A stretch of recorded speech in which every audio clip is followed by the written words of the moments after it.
Good morning to all. आप सब कैसे हैं? उम्मीद करते हैं कि आप सब बहुत हष्ट पुष्ट होंगे और आप लोग बहुत अच्छी तरह से अपने घरों में पढ़ाई कर रहे होंगे।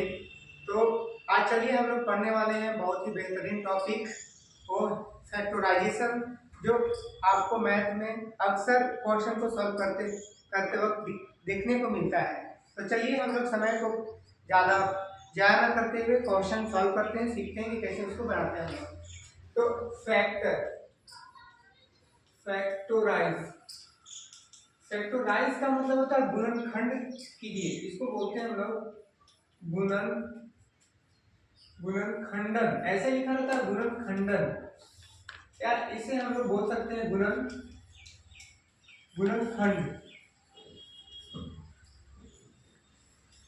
गुणनखंड कीजिए, इसको हम लोग बोल सकते हैं गुणनखंड कीजिए। ऐसे इसका मीनिंग गुणनखंडन कीजिए या गुणनखंड कीजिए। अब होता है फैक्टराइजेशन। एक हुआ फैक्टराइजेशन का मतलब सिर्फ क्या हो गया? गुणनखंड या गुणनखंडन। इसका मतलब हो गया गुणनखंडन या गुणनखंड या गुणनखंड। अब इसमें कीजिए शब्द नहीं आएगा क्योंकि इसका वर्ब चेंज हो गया। इसका वर्ब क्या हो गया? चेंज हो गया। इसमें फैक्टराइजेशन का मतलब हो गया, केवल समझ लेना है इसका हिंदी मीनिंग कि फैक्टराइजेशन का मतलब होता है गुणनखंड, सिर्फ या गुणनखंड। और फैक्टराइज का मतलब हो गया कि क्वेश्चन आपको बता रही है कि आप जो आपको क्वेश्चन दिया गया है अलजेब्रिक फॉर्म में, उसे आप सॉल्व करके x का मान निकालिए। तो देखिए हम एक सिंपल सा क्वेश्चन लेते हैं। अब हम बात करते हैं कि एक क्वेश्चन मेरे पास लिखा हुआ है 3x² - x - 2 ऐसे लिखा हुआ है। अब इस तरह का मेरे पास क्वेश्चन लिखा हुआ है। तो चूंकि क्वेश्चन कई प्रकार के होते हैं, कभी यहाँ प्लस देखने को मिलेगा, कभी यहाँ पे माइनस देखने को मिलेगा, कभी यहाँ पे माइनस तो यहाँ पे प्लस। तो अब हम इसको किस तरह से बनाएंगे? तो सबसे पहले यहाँ पे देखना है कि अगर हम इसको गुणनखंड करते हैं, सिंपल सी बात हम लोग सीखेंगे यहाँ पे। तो सबसे पहले देखेंगे कि इसके साथ सामने 3 है, इसके सामने कितना है? कुछ भी नहीं है, तो मान लेते हैं कि यहाँ पे छुपा हुआ है, नहीं है तो 1 है। अब क्या करना है कि ये जो है सिंपल सा एक तरीका हम बता रहे हैं कि जब भी इसको ऐसा आपको गुणनखंड करने के लिए है, इसको तोड़ने के लिए है, तो आप क्या कीजिएगा, एक मेरा तरीका है कि सबसे पहले इसको क्या करते हैं हम कि सबसे पहले आपको क्या करना है कि ब्रैकेट में इसको बंद कर लेना है। ऐसे इसको ब्रैकेट में बंद कर लेना है, और जब बंद कर लेना है, बंद कर लिए हम। अब ये बंद जब कर लिए, तब हमको यहाँ पे दिमाग में लाना है कि हमको चाहे ये दोनों को सॉल्व करके हमको क्या लाना है, यहाँ पे 1 लाना है।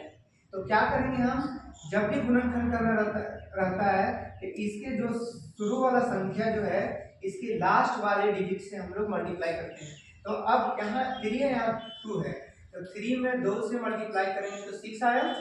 अब 6 को क्या करना है? 6 को एलसीएम निकाल देना है, जिसको हम लोग बोलते हैं लघुत्तम। एलसीएम निकाल देना है, जिसको हम लोग बोलते हैं लघुत्तम।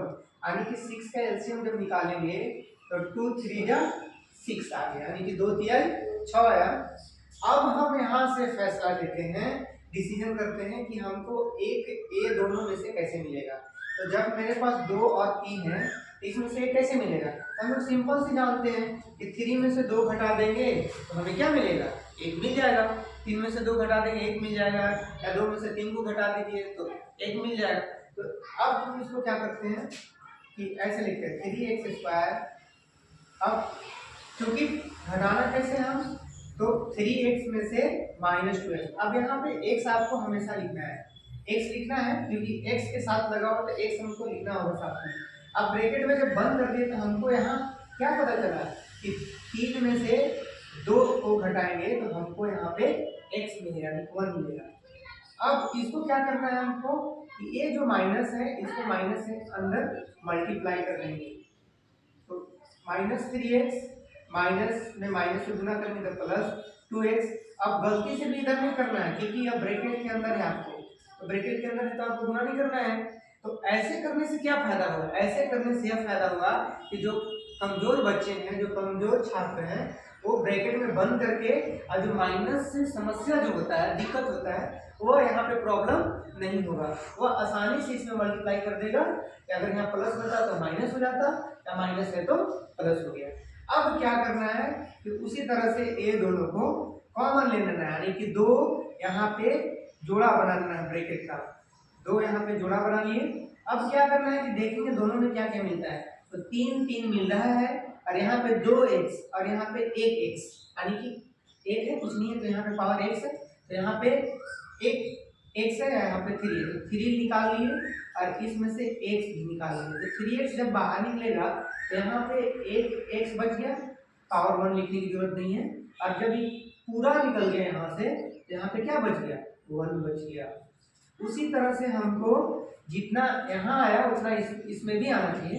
इसमें क्या क्या मिल रहा है, 2 2, फिर देखेंगे x भी है क्या, नहीं x नहीं है, तो x को छोड़ेंगे और बाकी को निकालेंगे, यानी कि यहाँ पे 2 मिल रहा है, तो 2 हम इसे क्या किए, निकाल लिए, बच गया x, और यहाँ पे बच गया 1 बच गया।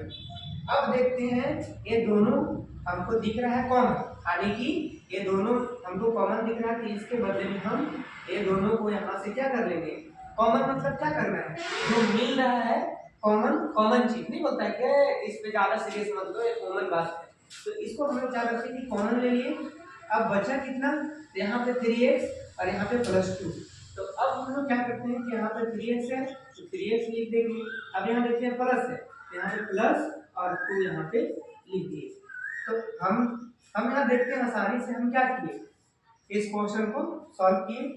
किस तरह से किए, तो अब देखिए हम इसको फिर से समझाते हैं। तो 3x² माइनस x और -2 था, इसको हमको गुणनखंड करना था।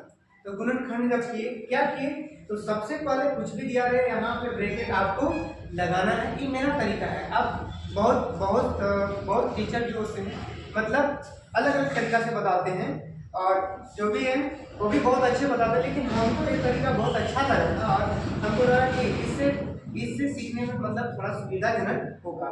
बाकी तरीका भी बहुत अच्छा है, लेकिन हमको लगा कि इससे मतलब जो वैसे छात्र जिनको वैसे छात्र जिनको माइनस में दिक्कत होता है, इसमें कभी नहीं होगा। लिख के मैं दे दूंगा। तो ये जो है यहाँ 3 से 2 में मल्टीप्लाई किए, स्टेप करना है, 6 आया। फिर उसके बाद हमने क्या किया, यहाँ इसको एलसीएम निकालो, उसके बाद यहाँ पे लिख दिए। अब हमें यहाँ पे डिसीजन करना था कि एक कैसे आएगा, 3 में से 2 घटाएंगे तो 1 आ जाएगा। तो उसी तरह से 3x - 2x लिख दिए हम। अब क्या किए कि अब यहाँ पे देखते हैं माइनस है, तो माइनस से क्या किए कि हम ब्रैकेट को हटाना है, तो माइनस से मल्टीप्लाई जब किए, प्लस था तो माइनस है, माइनस माइनस क्या आ गया प्लस। अब मेरे जो क्वेश्चन फैक्टराइज करने का थोड़ा इजी हो गया कि माइनस से गलती नहीं हुआ। अब ये दोनों का पेयर बना दिए, 2 2 का जोड़ा। अब इसमें से 3 मिल रहा था, 3 ले लिए, x भी है तो x भी ले लिए। देख लेंगे हम, हड़बड़ में कॉमन नहीं लेना है, तो x और -1। इसी तरह से 2 मिल रहा था, 2 ले लिए, x नहीं है, 1 में है तो 1 को मैं छोड़ देंगे, कॉमन दोनों में आना चाहिए। ये नहीं कि यहाँ पे x लिए हैं तो यहाँ पे बहुत लोग भी x ले लेंगे, नहीं वैसा नहीं करना है। जब तक ना मिले तब तक नहीं लेना चाहिए, बिन मांगे नहीं लेना चाहिए। तो अब यहाँ पे अब दोनों फैक्टराइज हुआ, अब दोनों को कॉमन हम ले लिए, x - 1 बच गया 3x और +2 का 2 बच गया। तो देखिए हमने कितने आसानी तरीका से इसे क्या किए, सॉल्व किए। तो इसी तरह से आपको बहुत सारा क्वेश्चन मिलेंगे, कभी यहाँ पे प्लस मिलेगा, कभी यहाँ पे माइनस मिलेगा, कभी यहाँ पे माइनस मिलेगा, तो कभी यहाँ पे प्लस मिलेगा। तो बस आपको ध्यान रखना है कि इसको हमको ब्रैकेट में बंद करना है, और इस तरह से आप बहुत सारे क्वेश्चन को इजीली तरीका से, इजीली फॉर्म से आप इसे सॉल्व कर सकते हैं, बना सकते हैं, क्वेश्चन को फैक्टराइज कर सकते हैं। तो ठीक है, आज की क्लास में इतना ही। बस इसी तरह से मैं छोटे छोटे क्वेश्चन को सॉल्व करने का तरीका लेकर आऊंगा। आपको धन्यवाद।